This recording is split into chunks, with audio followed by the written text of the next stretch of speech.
안녕하십니까. 대한정형외과의사회 2019년 1사분기 이심포지엄에 참석해 주셔서 감사드립니다. 저는 이번 이심포지엄의 사를 맡은 LG화학의 진두호입니다. 먼저 바쁘신 일정 가운데 본 심포지엄에 참석해 주신 모든 선생님들께 감사의 말씀을 드립니다. 오늘 강의는 무릎 왜 아픈가, 또 어떻게 치료해야 하는가 라는 주제로 선정형외과의 선승덕 원장님께서 강의해 주시겠습니다. 선승덕 원장님께서는 경희대학교 의과대학교를 졸업하시고 동대학교 대학원에서 박사학위를 받으신 뒤 현재는 선정형외과로 개원하셔서 진료 중에 계십니다. 학회 활동으로는 대한슬관절학회, 대한정형외과 초음파학회, 대한체충격파학회, 대한줄기세포 재생의학회 및 최근까지 대한정형외과의사회 등 국내 유수의 정형외과 학회에서 열심히 활동하셨으며 또 이사코스, AOS, 에스카 등 해외 여러 학회에서도 매우 활발히 활동하고 계십니다. 그럼 대한정형외과의사회 이심포지엄을 시작하도록 하겠습니다. 강의가 진행되는 동안 질문이 있으신 경우에는 하단 질문창에 입력해 주시길 부탁드리며 Q&A는 강의 후에 진행될 예정입니다. 그러면 강의를 시작하도록 하겠습니다. 네, 안녕하십니까. 선정외과의 선승덕입니다. 이렇게 만나 뵙게 돼서 반갑습니다. 오늘 주제는 저희가 외래에서 제일 많이 보는 환자들이죠. 무릎 통증 환자들. 근데 사실 우리가 왜 아픈지, 어떻게 우리가 치료를 해야 되는지, 저희 1차 진료 기간의 관점으로 말씀드리도록 하겠습니다. 그래서 오늘 제가 말씀드릴 거는 무릎이 왜 아픈가에 대해서 조금 고민을 해보고요, 같이. 이제 그에 대해서 여러 가지 치료가 있는데 그 중에서도 저희가 외래에서 가장 잘 쓰는 주사 치료, 그 중에서도 히알루로닉 액시드 치료하고 그다음에 블락, 초음파 가이드 블락, 사페노스 너브 블락, 티비얼 너브 블락, 페로니얼 너브 블락에 대해서 말씀드리도록 하겠습니다. 무릎이 왜 아픈 것일까요? 사실 요거를 한번 진지하게 생각을 해야지 저희가 어떻게, 어떤 단계에서 어떤 치료를 해야 될지를 생각할 수 있을 것 같아요. 그래서 일단은 무릎이 신경이 자극되니까 아프겠죠. 신경이 자극이 안 되면 안 아프죠. 우리가 레프로시라든지 샤코 조인트 때 신경 자체가 감각을 인지를 못하면 무릎이 안 아픕니다. 그리고 특히 이제 나이 많이 드신 분들 아주 심해지는데 어느 순간 통증이 없어져요. 그래서 아마 거의 신경의 센세이션이 없어져서 그런지 않을까 생각이 되고요. 왜 신경이 자극되는 것일까를 또 생각을 해봐야 됩니다. 신경이 자극되는 거는 염증 물질들이 많이 나와서 그렇죠. 무릎에서 붓거라든지 그 사이노비얼 하이퍼트로피라든지 사이노바이티스 때문에 염증 물질이 나와서 아플 수가 있고요. 그러면 왜 염증 물질들이 많이 나오는 것일까요? 또 근본적인 생각을 해보시면은 연골이 부서지는 거죠. 주로 연골이 부서지거나 뭐 인대 부서지는 건 일단은 제외를 하고요. 저희가 많이 보는 게 그 관절염 환자니까요. 나이가 들려서 또 연골이 잘 재생이 안 되는 경우도 있고요. 그러면 왜 연골이 부서지는 것일까에 대해서 또 근본적인 생각을 하게 되면은 일단은 트라우마가 많죠. 다쳐서. 그리고 나이 들수록 파괴되는 것보다는 생기는 것이 늦게 되고 또 하나는 메카니컬 엑시스. 그 엑시스 축이 안 맞은 경우에 내측으로 아니면 외측으로 힘이 많이 가기 때문에 그 연골이 부서지는 부위가 생기게 되겠습니다. 왜 파괴되는 것보다 생기는 것이 늦을까요? 여러 가지 원인이 있겠죠. 유전자. 그러니까 모든 분들이 나이 들어서 다 퇴행성 관절이 오는 게 아니죠. 어떤 분들은 오지만 어떤 분들은 안 오고 잘 살 수 있어요. 염증이 있는 분들, 기타, 노화 등이 이러한 걸 생기게 하는 것 같습니다. 그래서 저희가 이 각 단계에서 어떤 치료를 할 수 있는 거를 생각을 해봐야 될 것 같습니다. 일단 무릎 통증 아까도 말씀드렸지만은 메카니컬 엑시스가 상당히 중요한 것 같아요. 저희가 외래를 보다 보면은 이 무릎이 바루스돼 있거나 발구스돼 있으면 항상 한쪽이 많이 아파합니다. 그래서 엑시스 프라블럼이라든지 트라우마 또 서브콘드랄 보니까 MRI를 찍어보면은 엑스레이는 괜찮은데 본 컨투전이라든지 있기 때문에 아파하는 경우도 있고요.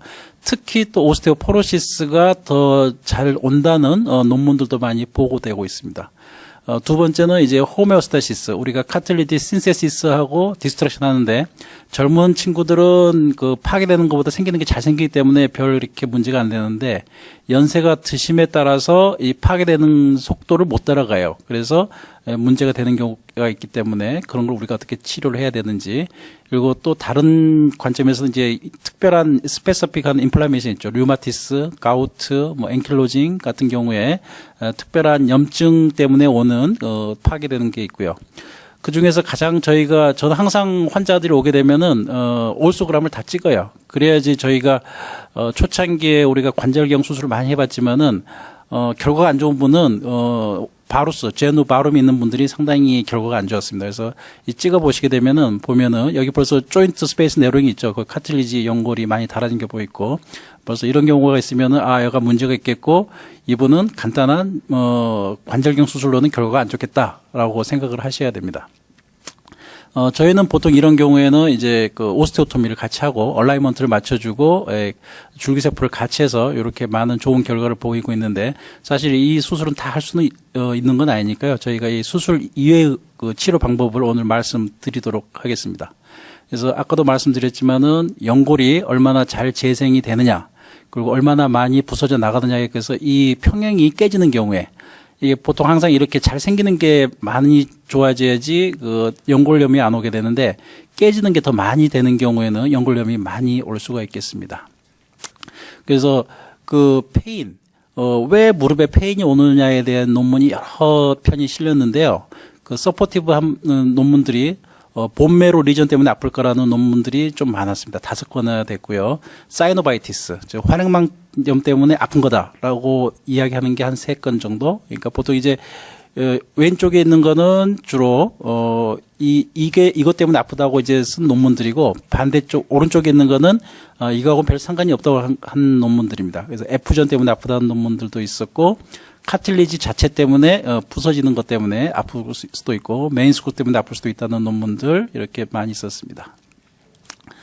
그래서 일단 카틸리지가 어떤 원인에 의해서 트라우마라든지 제네틱 인플라멘에 의해서 망가지게 되면은 이 자체가 세컨더리 사이노바이트를 일으킨다고 되어 있습니다. 그래서 2차 활액망염이 오면은 2차 활액망염 때문에 사이노비움의 그 너브 엔딩 파이버가 많죠. 그래서 자극 때문에 아마 통증을 느낄 거라는 이야기도 있고요.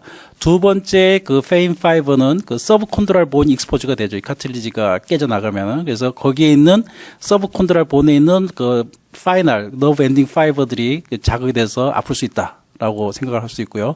또 조금 더 깊이 들어가면 본메로 쪽에 이제 노출이 되면서 거기에 압력이 증가하기 때문에 이것 때문에 디퓨즈한 니페인이 오는 게 아닌가. 그래서 크게는 요 3군데의 문제에 의해서 통증이 오리라고 생각을 하고 있습니다. 특히 서브콘드랄 본 요새는 이게 상당히 많이 대두는 것 같아요. 그 서브콘드랄 본의 마이크로 프랙처라든지 본메로 또는 이 그 오스테오파이트 주위에 있는 페리오스타이티스, 본 안자이나 이 잘 블러드 플로우가 안 돼서 AVN 같은 게 오는 경우에 통증이 올 수 있다는 보고들이 많이 되고 있습니다. F전도 상당히 통증을 많이 호소합니다. 외래에서 보고 있다 보면은 가장 심하게 아파하는 분은 F전 같아요. 골절 제외하고. 그래서 이렇게 많이 보이는 경우에는 이거는 약간 기전이 틀립니다. 캡슐 디스, 메카니컬 스트레스거든요. 캡슐이 디스텐션 되기 때문에 그 캡슐에 있는 메카노 리셉터, 텐션 리셉터 액티베이션 되면 엄청 많이 아파합니다. 그래서 이런 경우는 바로 뽑아주고, 마를 수 있도록 약을 주면은 훨씬 통증이 많이 없어요. 이게 사이노비알 멤브레인 있는 그 너브 파이버 엔딩이고요. 이런 게 이제 인플라메이션 때문에 자극이 돼서 아플 수 있다는 거에 되겠고요. 요거는 아마 캡슐에 있는 그 메카노 리셉터입니다. 이게 자극이 되는 경우에 그러니까 늘어난다든지 부피가 증가하는 건지 트랙션이 되는 경우에 이게 자극이 되기 때문에 엄청 아픕니다. 이게 왜 원인이라고 할 수 있냐면은 바로 F전을 뽑아주면은 금방 좋아져요, 환자들이. 그래서 가장 명의 소리를 들을 수 있는 게 그거고요. 텐션 리셉터 이렇게 다 그 캡슐에 너브 파이버가 상당히 많습니다. 그래서 이거를 어떻게 우리가 조절하느냐에 따라서 환자들의 급성 통증을 우리가 어떻게 조절해 줄 수 있느냐의 관건이 되겠습니다. 그래서 오늘은 특별히 그 너브 서플라이, 무릎에 대한 어떤 신경 그 분포가 어떻게 되는지 보는 게 좋을 것 같습니다. 여기서 좀 중요한 거는 포스테럴 쪽에는 그 티비알 러브에 포스테럴 아티큘라 러브가 뒤로 들어가죠. 예, 그게 이제 자극이 때문에 특히 맹이스과 루트 테어 때 엄청 많이 아파해요, 환자들이. 그래서 아마 이게 자극이 돼서 그런지 아는가. 그래서 또 하나는 옵트레이터 너브가 이제 자극이 돼서 터미널 브랜치가 메디알 쪽으로 옵니다. 메디알 리조인트로 오기 때문에 이게 또 통증을 느낄 수 있게 하고, 안테리얼 쪽은 상당히 너브들이 여러 가지예요. 그 머슬을 통과해서 가기 때문에 요거를 다 잡을 수 없습니다. 그래서 주로 잡는 게 사페노스 너브하고 제니클라 너브를 잡긴 잡는데 그 머슬 사이사이로 들어간 너브는 참 잡기 힘들어서 그게 좀 치료하기 힘든데요. 요건 아마 뒤에서 오는 건데요. TBR 러브가 포스테리어 아티큘라 브랜치를 해서 그 포플리티아 플렉스를 만들어서 그 메인스쿠스를 따라서 너브 파이버가 들어가기 때문에 그 메인스쿠스 루트 테어 때 통증이 많이 오는 거로 있습니다. 이와 같이 뒤쪽에 루트 테어가 있는 경우에 여기가 상당히 작기 때문에 유난히 많이 아파합니다. 루트 테어가 있는 경우에 그냥 메인스쿠스 테어는 좀 틀리게. 그래서 아마 요게 아마 자극이 많이 되는 게 아닌가라고 생각합니다. 특히 TBR하고 페로니얼 러브를 분포를 보게 되면은 이쪽이 라테랄이고요, 이쪽이 메디알이고 이 TBR 러브가 있고 페로니얼 러브가 있고 이 TBR 러브도 이 아티큘러 브랜치가 있고요. TBR 러브도 뒤쪽으로 아티큘러 브랜치 아까 말씀드린 포스테리얼 아티큘러 브랜치가 들어갑니다. 그래서 아마 거기에 대한 신경 지배를 하기 때문에 가끔 오해에 있는 분이 뒤쪽이 많이 아파하는 분들이 있어요. 뒤쪽, 바깥쪽도 아파하고. 이 페모랄 러브는 아티큘라 이 브랜치가 이 머슬을 뚫고 지나가는 바스투스 메디알스 머슬을 뚫고 지나가는 경우가 많기 때문에 이거를 초음파로 찾기는 참 힘들어요. 우리가 그래도 찾을 수 있는 거 쉽게 찾을 수 있는 거는 사페노스 너브. 사페노스 너브를 블락하는 이유는 이쪽 메디알 쪽으로 가는 아티큘라 브랜치를 블락하기 때문에 통증을 완화시킬 수가 있겠습니다. 이와 같이 캡슐 위로 지나가는 너브 파이버들도 있고요. 그러니까 앞쪽에 있는 거는 하나하나 찾기가 참 힘듭니다. 그래서 사페노스 너브 정도의 블락을 하시게 되면 될 것 같고요. 나머지 너브들도 많고 옵트레트 너브도 있는데 옵트레트 너브도 블락하기는 쉽습니다. 그래서 보통 이제 사페노스 너브를 블락하게 되는데요. 예, 커먼 페로니얼 러브가 나와서 이 아티큘라 브랜치를 리커런트 브랜치를 내서 이 티비아의 라테랄 사이드, 조인트의 라테랄 사이드. 근데 사실 라테랄 쪽은 페인은 그렇게 많지는 않아요, 다행히. 그래서 사페노스 너브 블락을 주로 많이 하고 있습니다. 예, 이와 같이 이걸 찾아서 이 초음파로 찾는 건 상당히 쉽습니다. 찾아서 필요하면은 블락하시면은 일단은 상당 기간 환자들의 통증을 완화시킬 수가 있겠습니다. 치료에 대해서 생각해 보세요. 지금까지 왜 아픈지, 왜 문제가 되는지를 알게 됐기 때문에 저희가 치료는 일단은 쉬어야죠. 쉬고, 교육하고, 물리치료하고, 운동이나 도수치료는 이제 근력 강화를 하기 때문에 근력이 지금 그 옆에 상당히 타이트하게 잘 잡아주면은 인스터빌리티도 있기 때문에 통증도 완화되고 그 주위에 서큘레이션을 강화시키기 때문에 통증도 완화되는 것도 있습니다. 충격파도 요새 많이 논문이 나왔습니다. 그래서 아직 완전히 시스테믹 리뷰까지는 안 나오는데 그래도 어느 정도 효과를 본다는 특히 충격파의 특징은 아티큘라 카트리지 자체에 때리는 것보다는 본메로우 쪽으로 때리는 경우에 훨씬 더 재생이 잘 되는 효과가 있는 것 같다라고 보고도 되고 있습니다. 약물도 중요하죠. 저희가 요새 이거 드모아드라고 그 OA를 진행하는 걸 억제하는 약들이 많이 나왔습니다. 그래서 비타민 D도 많이 도움이 되는 걸로 지금 나와 있는데 아직 확정은 아니지만은 많이 도움이 되는 걸로 나와 있습니다. 인젝션 저희가 사실 이제 외래에서 저희 정형외과를 찾아오는 분들은 주로 주사를 맞기 위해서 찾아오죠. 수술은 로컬에서 잘 안 하려고 그러시고. 그래서 오늘 또 그 주제가 되는 하이알루로닉 액시라든지 이번에 그 라스베가스 AOS를 갔다 왔는데 PRP하고 스템셀을 인젝하는 것에 대해서 상당히 호의적으로 많이 바뀐 것 같아요. 그리고 결과도 좋은 논문을 많이 발표하였습니다. 근데 저희는 아직 그런 상황이 아니기 때문에 요거는 저희가 지금 쓸 수는 없고 너브 블락이라든지 RF라든지 할 수 있는 방법들이 있겠습니다. 그래도 안 되려면 이제 관절경이라든지 뭐 ACI, 오츠, 알로 이제 저희는 주로 많이 이제 오스테오토미를 주로 많이 하고요. 필요에 따라서 줄기세포를 같이 하고 그래도 안 되면은 이제 결국 인공관절 있죠. 사실 퇴행성 관절의 파이널 솔루션은 저희가 다 갖고 있습니다. TCA를 다 갖고 있는데 문제는 환자들이 뭐 다 TCA를 하려고 그러는 게 아니기 때문에 그 전 단계 얼리 OA에 대한 치료를 우리가 어떻게 하는지에 대해서 생각을 해봐야 될 것 같습니다. 요게 아마 제가 작년에, 올해는 아니고 작년에 그 AOS 가서 ICL에서 들었던 캡처한 건데요. 상당히 재밌습니다. ACL 태어가 있으면은 이게 이제 요쪽이 나이고요. 나이고 이쪽이 이제 기능입니다. 펑션, 니의 펑션인데 보통 정상인은 어릴 때는 아주 좋죠. 쭉 잘 지내고, 뭐 돌아가실 때까지 뭐 인공관절 안 하고 잘 지냅니다. 약간 기능은 떨어지지만. 그렇지만은 중간에 젊었을 때 한 20, 30대 ACL 태어가 있다. ACL 태어가 있으면은 이 급속도로 나빠져서 아마 그 TCA를 하는 확률이 한 7배가 증가한다고 그래요. 7배가. 그래서 이 나이가 되면은 그 7배의 그 리스크로 인공관절을 해야 될 가능성이 많고 메니스쿠스도 그렇습니다. 메니스쿠스도 한 여기는 15배로는 상당히 높더라고요. 생각보다. 그래서 요새는 메니스쿠스 웬만하면 꼬맬 수 있으면 꼬매자는 다 트렌드로 바뀌고 있고요. 어쨌든 ACL과 메니스컬 테어가 있으면은 이 TCA를 할 가능성이 많기 때문에 적극적인 치료를 해야 된다고 다들 이야기를 하고 있습니다. 드모아드는 여기서 이 진행되는 걸 약간 늦춰주는 게 아닌가라고 지금 생각을 하고 있습니다. 그리고 저희가 지금 연구하고 있는 거는 그 진셀이라든지 제네틱 엔지니어링이라든지 아니면 스템셀을 써서 하는 경우 이렇게 가면은 가장 좋겠다. 이건 아이디어를 하는 겁니다. 아직 연구는 되고 있지만은 아직 그만한 정도의 효과를 보는 건 아직 안 만들어져 있습니다. 그래서 저희가 현실은 여기입니다. 여기서 어쨌든 드모아드를 쓴다든지 아니면 ACL 메인스 코스를 꼬매서 가능한 한 TKR로 안 가게, 인공관절로 안 가게 끌고 가는 게 저희의 미션이라고 생각하겠습니다. 그러면 저희가 이제 주사 중에 가장 많이 쓰는 주사 중에 하이알루로닉 액시드에 대해서 사실 많이 아는 것 같은데 또 생각해보면 잘 모르는 경우도 많아요. 요것도 아마 제가 AOS에서 아마 ICL 강의 때 이제 캡처한 건데요. 저희가 이제 조인트를 보게 되면은 이 카틸리지, 저희가 잘 보이는 카틸리지, 요걸 위에서 보게 되면 이제 밑에 서브콘드랄 본이 있고 카틸리지가 있는데 카틸리지의 셀 패턴을 보게 되면 이제 나중에 콜룸라하게 이제 셀이 쌓이는데 그 주위에 매트릭스가 있죠. 요 매트릭스를 자세히 보면 여기 하이알루로닉 액시드를 코어로 해서 이 글라이코겐 이런 머티리얼들이 많이 유치하고 있습니다. 그래서 이런 식으로 있죠. 이 페리 쪽에 있는 이런 콜라겐 파이버들이 있고 카틸리지 주위에 이런 이러한 폴리 글라이코겐 같은 것들이 많이 있고 하이알루로닉 액시드하고 백본을 이루면서 있게 되겠습니다. 그래서 프로테오 글라이칸을 보면은 센터의 백본이 하이알루로닉 액시드입니다. 저희가 많이 쓰는 하이알루론하고 똑같죠.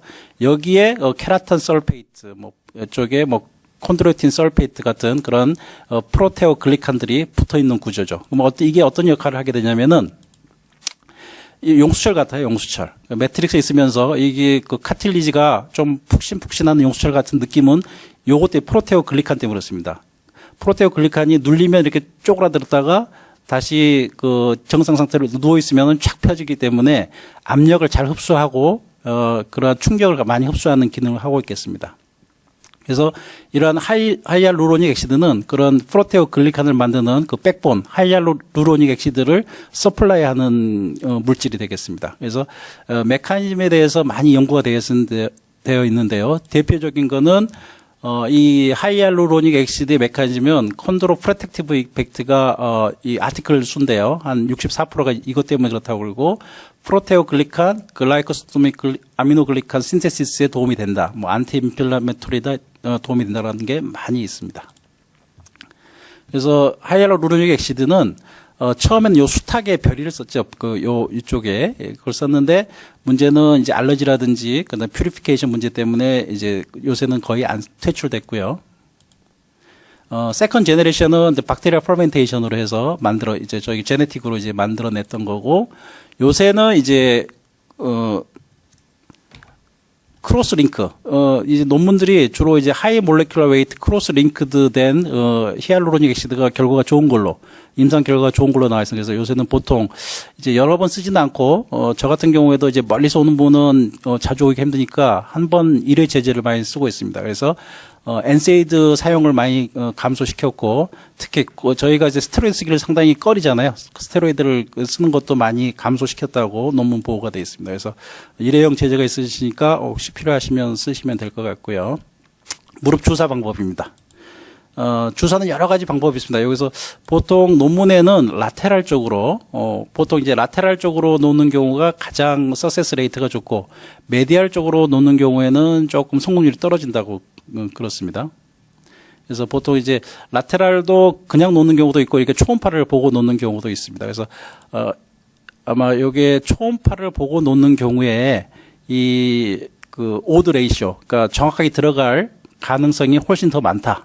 이 페이버, 가이디드 인젝션의 페이버, 그러니까 초음파를 보는 게 확실하게 좋긴 좋은데 초음파는 이게 에퓨전이 많이 차는 경우에는 놓기가 쉽습니다. 에퓨전이 없는 경우에는 참 놓기가 힘들어요. 그래서 저희가 이제 보통 놓는 방법은 전번에 한번 제가 이거를 올렸었는데요.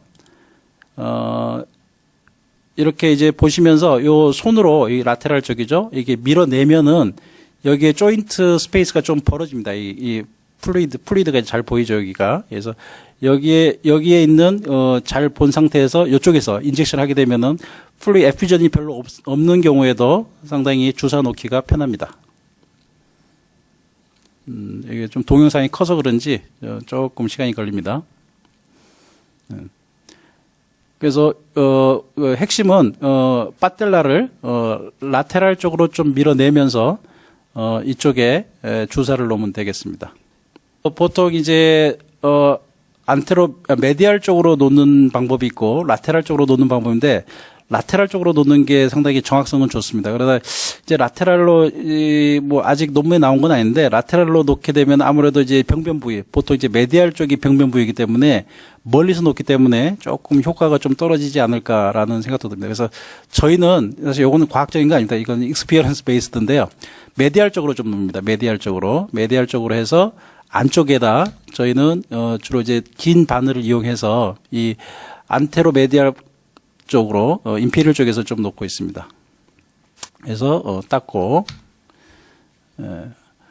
보통 이제 이 바늘이 좀 길죠. 바늘이 짧은 걸 넣으면은 저 페패드에 가기 때문에 통증이 심한 것 같아요. 근데 좀 긴 바늘 넣으면은 충분히 느낌이 옵니다. 그래서 카틸리지에 닿는 느낌이 오기 때문에 그 카틸리지에 오는 걸 닿는 걸 보고 저희는 메디알로 놓습니다. 근데 사실 저희 논문 나온 거로는 메디알은 정확성이 떨어진다고 나왔고 라테랄이 더 정확성이 좀 좋은 걸로 나와 있는데 저는 개인적으로는 아무래도 약을 그 병변 부위에 넣는 게 낫지 않을까 해서 메디알로 놓고 있습니다. 너브 블락입니다. 사페노스 너브는 보시다시피 보통 이 페모랄 아테리 위에 지나가고 이 살토리우스 밑으로 지나가죠. 살토리우스 밑에 이쪽을 보게 되겠습니다. 그래서 보통 보게 되면은 이쪽에 살토리우스 밑에 페모랄 너브와 요 사이에 이 사페노스 너브가 있기 때문에 여기에 이제 인터플레인 블락을 하는 것처럼 생각하시면 됩니다. 살토리우스 밑으로 이쪽에 서브 살토리아 플렉수스에 블락을 한다고 생각하시면 됩니다. 이와 같은 자세에서 이 페모랄 아테리가 있고 이 살토리우스 머슬이 있으면 요 사이에 주사를 놓는 걸 되겠습니다. 저희 병원에서 했던 건데요. 보통 이제 위에서부터 살토리우스 머슬을 찾고요.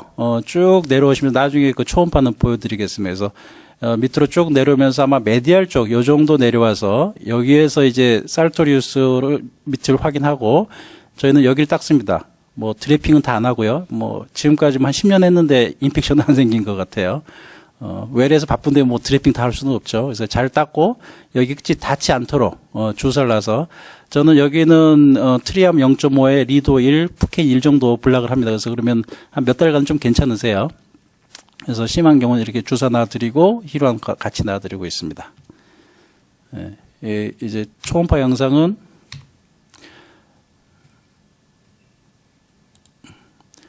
여기가 이제 도플러를 틀었을 때 그 페모랄 아테리죠. 위에 살토리 여기 상당히 프록시멀에서 본 거고요. 쭉 이게 쭉 내려옵니다. 쭉 내려오게 되면은 페모랄 아테리는 더 밑으로 처지고 여기 서브 살토리우스 밑을 이제 확인해서 여기에다 인젝션을 하는 거죠. 이쪽에다가. 그래서 아까 보셨던 것처럼 니 조인트 바로 위에서 인젝션을 하게 되겠습니다.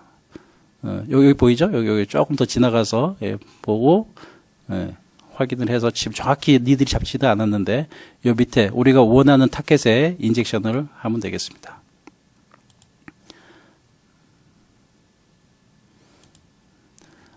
티비아하고 페라젤 러블락입니다. 사실 요거도 또 논문으로 발표된 건 제가 이제 그 대한정형통증학회에서 몇 번 발표했던 건데요. 주로 많이 쓰는 인디케이션은 메니스컬 루트 테어 때 엄청 많이 아파했을 때 티비알 러브 블락을 주로 많이 합니다. 가끔 이제 라테랄 쪽으로 아파하는 분들도 있어요. 그러면 그 페로니얼 러브 블락을 하고요. 이때는 이제 주의하실 게 여기 리도케인, 푸케인을 쓰시면 안 돼요. 여기는 그 로컬 아네스를 쓰면은 환자가 풋드랍이 와서 못 걸었습니다. 그래서 여기 쓰는 경우는 주로 이제 저는 트리암 0.5에 그냥 노멀 셀라인 정도만 해도 많이 너브 자체가 상당히 편안해지는 것 같아요. 그래서 요거는 동영상을 보고 말씀드리겠습니다. 이쪽이 라테랄이고요. 이쪽이 메디알이고 이게 아마 티비아의 메디알 콘다일. 요게 바이셉스입니다. 바이셉스. 여기 좀 잘 안 보이시죠? 요게 이제 여기 너브 커먼 페로니얼 러브고요. 쭉 올라가요. 프록시말로 올라가면 요게 같이 만납니다. 여기서 티비알 러브가 이게 되는 거고요. 요 밑에가 이제 그 포플레이트 아트리가 있는 거죠. 조금 상당히 올라갔을 때. 그래서 요거를 먼저 아나토미를 아시면은 편합니다. 여기 이제 페로니얼 러브를 본 거고요. 페로니얼 러브 여기 보이죠? 여기 바이셉스 요 뒤쪽에 보입니다. 그래서 필요하면 여기다 이제 주사를 놓습니다. 이렇게. 다시 티비알 러브를 보였고요. 저희가 실제로 이제 하는 거고요. 이거는 이제 페로니알 러브 블락입니다. 이게 약간 이제 바이셉스 쪽에서 초음파를 보시고 이쪽에서 들어가서 페로니알 러브 블락을 하는 게 되겠습니다. 마찬가지로 드래핑 안 합니다. 드래핑 할 시간이 없어요. 사실 바빠가지고. 네, 그래서 이렇게 놓으시면 되겠고, 이거의 이게 초음파 파인딩은 이렇습니다. 여기 이제 바이셉스 보이죠? 여기 보이죠? 여기 밑에 여기 너브거든요. 여기 너브에 탁 찔러서 너브 자체를 찌르면 안 되고요. 너브 주위에 인젝션을 하시면은 이쪽에 라테랄 쪽으로 가는 통증은 많이 없어집니다. 그래서 요거는 이제 TBR 러브 블락입니다. TBR 러브도 똑같습니다. 이제 방향이 센터죠. 센터에 보고 가장 중요한 거는 먼저 포플리테럴 아테리를 찾고요. 똑같습니다. 드래핑 안 합니다. 잘 닦아서 주사를 놔드리면 될 것 같습니다. TBR 러브는 그 메인스카 루트 테어 때 상당히 효과 좋습니다. 한번 해보시면은 환자한테 상당히 만족을 하고요. 여기 보시면은 이 밑에를 잘 보셔야 되는데 여기에 이제 포플리테럴 아테리가 있거든요. 포플리테럴 아테리 위에 너브가 있습니다. 너브 아마 요거 같습니다. 요거. 그래서 그쪽의 방향을 잘 타서 여기가 포플리테럴 아테리네. 여기 포플리테럴 아테리 있고 여기 너브 잘 보이죠, 이제? 요거에서 여기다 주사를 놓게 되면은 포스테리얼 그 포플리테알 아티큘라 브랜치가 블락이 되기 때문에 통증이 많이 없어집니다. 결론입니다. 무릎 통증은 메카니컬한 원인도 많고요. 호메오스타시스 변화, 특히 노화 현상이 하는 변화가 많기 때문에 그거에 대해서 잘 체크를 하셔서 어떤 게 메인인지를 아셔야 될 것 같고요. 트리트먼트 옵션은 약도 중요합니다. 저 같으면 비타민 D, 드모아드 또는 충격파도 필요하면 하고요. 도수치료 또 필요에 따라서는 그 인트라 아티큘라 콜티코스테로이드 상당히 효과 좋아요. 뭐 하다 안 되면 뭐 놓는 방법 자주는 아니지만은 놓으면 많이 도움이 되고요. 하이알루로닉 액시드는 하이 몰레큘러 웨이트 특히 크로스 링크된 게 이제 좋다고 나와 있고 이레지아전 사이노비안 같은 게 있을 수 있겠고요. 인젝션 메소드는 아티클에서는 라테랄 포탈이 훨씬 더 정확하다고 그러는데 제 개인적인 생각으로는 약 효과가 있으려면 메디알로 가야 되는 게 아니라 이거는 지금 제가 논문 작업 중입니다. 소노 가이드드 블락은 추천할 만한 게 우리 간단하게 할 수 있는 게 사페노스 너브 블락하고 TBR 페로니알 너브 블락. 사페노스는 너브 블락 할 때는 리도케인이나 그 포케인을 써도 됩니다. 여기는 센소리 파이버만 있기 때문에요. 근데 TBR나 페로니알 쪽은 노멀 셀 라인 쓰시는 게 좋습니다. 여기다가 이제 로컬 아넥스를 쓰게 되면은 풋드랍에서 가다가 넘어지면은 상당히 문제가 될 수가 있겠습니다. 예, 감사합니다. 네, 원장님 훌륭한 강의 감사합니다. 예, 이것으로 강의를 마치고 이어서 Q&A가 진행되겠습니다. 워낙 강의가 훌륭하고 좋은 내용이 많이 나왔기 때문에 질문이 많이 있으실 것 같습니다.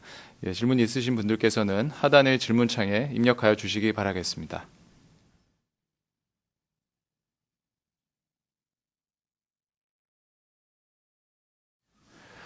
질문. 최근 들어 관절강 내 주사 시 기존의 전통적인 스테로이드나 하이로로닉 액시드 외에 여러 약제가 출시되었다. 어떻게 조합해서 사용하는지. 많죠. 뭐 PDRN도 있고 뭐 콜라겐도 있고 모르겠습니다. 저는 아직 거기에 대한 아티클, 특히 이제 그 외국 아티클을 제가 본 적이 없어가지고 사실 이제 하이로로닉 액시드라든지 스테로이드는 많이 나와 있죠. 아티클들이. 그래서 아티클들이 없어서 저는 사실 자신 있게 뭐라고 말씀을 못 드리겠어요. 그리고 비용이 워낙 크잖아요. 그게 한 뭐 10만 원, 20만 원 되던 것 같은데 그래서 저는 개인적으로 그렇게 선호하지는 않습니다. 그래서 주로 하이로로닉 액시드나 아니면 스테로이드 필요하면 스테로이드 쓰고 있습니다. 그래서 AOS나 그 여러 그 관절 학회에서 그 인트라 아티큘라의 스테로이드 인젝을 너무 무서워하지 마라. 뭐 3개월에 한 번씩 쓰면은 큰 문제 없고 워낙 효과가 좋기 때문에 쓰는 걸 추천하는 것 같습니다. 관절강 내 주사 시 환자의 포지션에 따라서 주사 시 정확성의 차이가 있는지, 인젝션 시 본인만의 노하우가 있다면, 그렇죠. 제가 아까 논문에서 언급했듯이 라테랄 쪽으로가 정확하게 돼 있어요. 그 슈페로 라테랄 쪽이 가장 정확한 걸로 지금 논문은 나와 있고요. 저는 이제 그렇지만 개인적으로는 메디알 쪽에, 그러니까 라테랄 쪽의 원인인 경우에 그쪽에 논문은 괜찮을 것 같은데 메디알 쪽의 원인인데 거기다 나서는 갈 길이 멀잖아요. 하이로닉시 농도 차를 해더라도 놓는 부위의 농도 차가 크겠지. 멀리 가지 농도 차가 안 크게. 그래서 저는 메디알 쪽에 놓습니다. 그래서 제 노하우라면은 저희야 뭐 관절경을 많이 해서 그런지 메디알 쪽을 아까처럼 세워서 메디알 메디알 쪽에다 인젝션해서 저희가 보통 아스트로스코피 포탈을 놓습니다. 그래서 짧은 주사를 놓으면은 이 무릎이 두꺼우신 분은 들어가지가 못해요. 그리고 결국은 페패드에 놓고 나오게 되는데 그걸 예방하기 위해서 저는 긴 주사를 씁니다. 긴 한 6cm, 7cm. 그래서 메디알 쪽을 쭉 넣다 보면은 카틸리지가 타치되는 느낌이 있어요. 끝에서. 그래서 좀 환자가 좀 아파하는데 그 타치되는 느낌에서 살짝 뒤로 빼서 놓으면은 거의 메디알이 정확히 들어가는 것 같아요. 뭐 제가 확인은 안 해봤지만은 환자들도 만족하시는 것 같고, 그래서 그거는 본인의 취향에 따라서 놓으시면 될 것 같습니다. 티비아 너브 블락 때 초음파비랑 블락은 어떻게 청구해요? 초음파는 아마 비급여일 거예요. 비급여로 해서 그 원장님이 원하시는 걸로 이제 받으시면 될 것 같고요. 블럭은 청구할 수 있죠. 그게 페리페럴 블락인데 모르겠으면 잘 줄까요? 이게 걱정이 돼서요. 그래서 뭐 초음파비로 하고 블락은 잘 청구해서 받으시면 좋을 것 같습니다.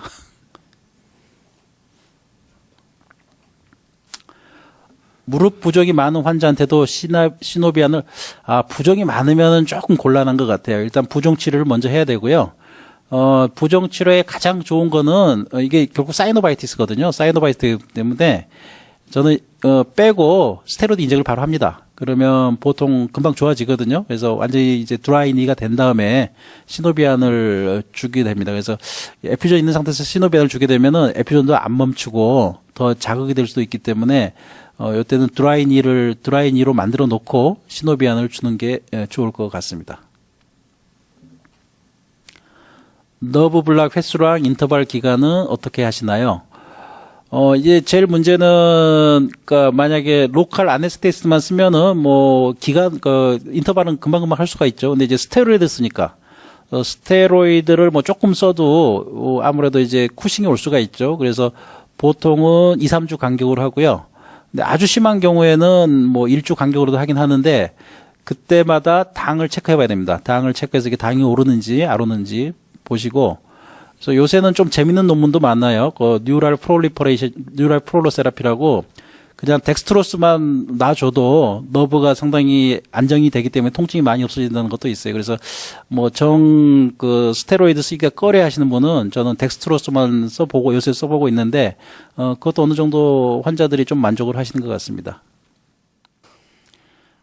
캡슐 디스텐션 있을 때 빼주고 말려야 한다 하셨는데, 말리는 트리트먼트, 스테로이드죠, 스테로이드. 저는, 트리암실론 하나 정도 하고 이제 리도케인을 좀 섞어서 갖추면 일단 통증도 바로 가라앉고, 상당히 잘 들어요. 사이노바이티스가 싹 없어지기 때문에. 근데 이제 또 몇 개월 있으면 또 재발할 수는 있는데, 일단은 급성기는 많이 없어지고요. 그리고 환자한테 주의시키고, 그 다음에 이제 드모아드라든지 안티 인플라멘트를 주면은, 크게 문제는 없는 것 같습니다. 사페노스 너브 블락과 티비알 너브 블락, 페로니알 너브 블락 사용 시 용량을 다시 한 번 더 알려주세요. 일단은 이제 사페노스 너브 블락은 저희가 모터가 없기 때문에 자유스럽습니다. 여기는 뭘 써도 되는데 저의 프로토콜은 트리암실론 0.5, 그다음에 리도케인 1cc, 푸케인 1cc. 그래서 보통 이제 저희가 약물 작용하면은 보통 한 6, 7시간이면 다시 아플 것 같은데 그렇지 않아요. 생각보다 꽤 갑니다. 오래 가는 분은 한 두세 달 가는 것 같고요. 오래 못 가는 분은 또 한 며칠 있으면 또 아파하는데, 이제 문제는 이제 그렇게 해서 사페노스 너브 블락이 효과가 있다 그러면 RF를 할 수 있거든요. 라디오 프리퀀시를 할 수가 있기 때문에, 그걸로 할 수 있고, TBR 러브와 페로니알 러브는 모터 너브가 있어요. 앵클 도시플렉션 모터 너브가 있기 때문에 여기는 가능한 리도케인이나 푸케인, 저도 초창기에는 좀 빨리 낫게 하려고 썼는데 걸어가다가 넘어지는 분이 있어요. 발이 걸려서. 그래서 여기는 저는 트리암실론 0.5에 그다음에 노말셀라인 3cc 정도로만 쓰고 있습니다. 예, 감사합니다. 이렇게 들어주셔서 감사하고요. 또 기회가 돼 있으면 또 좋은 주제로 또 찾아뵙도록 하겠습니다. 예, 감사합니다. 예, 더 이상 질문이 없으시면 이것으로 19년도 1사분기 대한정형외과의사회 이 심포지엄을 마무리하도록 하겠습니다. 끝까지 경청해 주신 선생님께 감사드리며 유익한 강의를 해주신 성승덕 원장님께도 다시 한번 감사의 말씀을 드립니다. 네, 감사합니다. 오늘 강의가 선생님들의 진료에 도움을 드릴 수 있는 뜻깊은 자리가 되었기를 바라겠습니다. 아울러 이번 강의 영상은 일주 후 대한정형외과 의사회 홈페이지의 학술 정보란에 게시될 예정이오니 많은 시청 부탁드리겠습니다. 끝으로 저희 LG화학 생명과학사업본부는 비모보, 시노비안 등 관절염 치료제의 해당 약제군에서 퍼스트 오리지널 신약으로 선생님들을 찾아뵙고 있습니다. 앞으로도 더욱 업데이트된 학술 자료와 차별화된 제품으로 선생님들의 진료에 도움을 드릴 수 있는 솔루션 파트너가 되도록 노력하겠습니다. 경청해 주셔서 감사합니다. 남은 하루도 좋은 하루 되시길 바라겠습니다. 안녕히 계십시오.